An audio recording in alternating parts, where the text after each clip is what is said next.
Hello, Larissa here, Happiness Archaeologist, and thank you for tuning in to today's installment of Boundaries with Brian. Today I'm going to be covering what I learned today about boundaries with my supervisor, Brian.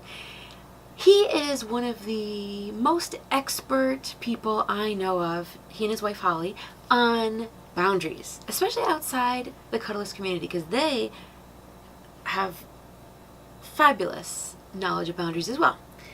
So, when Brian's explaining to the group about boundaries, he usually is showing that it's this, boundaries are this. And he also reminded me that 80% of communication is nonverbal, which can include tone of voice, facial expressions, what your body's doing, etc.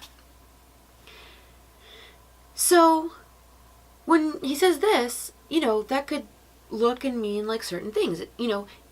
If it were kind of like this, that might seem different. But when I see this is the kind of motion you do when you want someone to come to you. Or, come on, little toddler or doggy.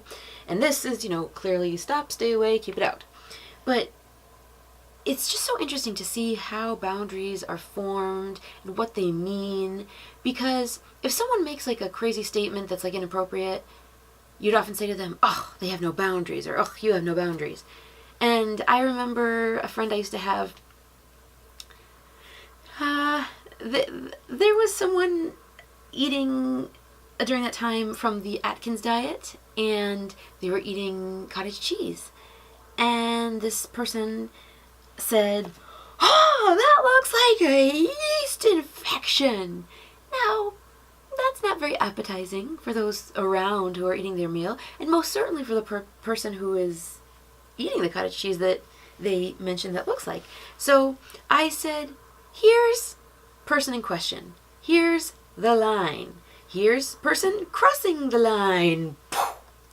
Whereas most people might put a toe over the line. This person leapt what's it called? In track when they do the high long jump, did a long jump over the line. But then again, Brian would say things like, what is good, right, appropriate, etc. So that's where everyone has their personal boundary. Society may have some boundaries, like you can't kill people, you can't steal, that's a boundary.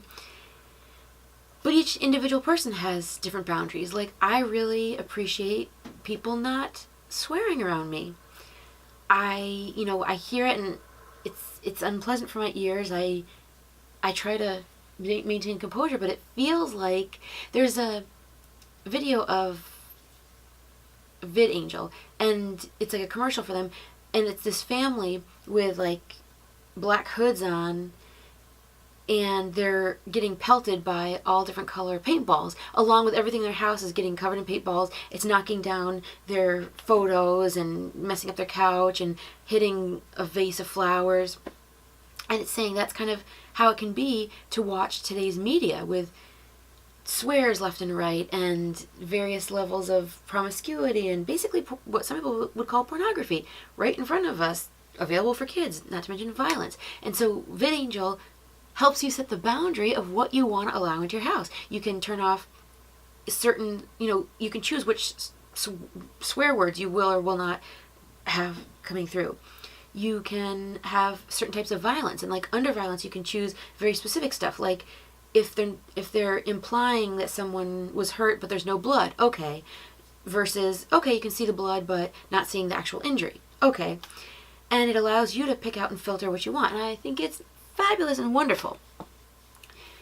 So where was I going with this?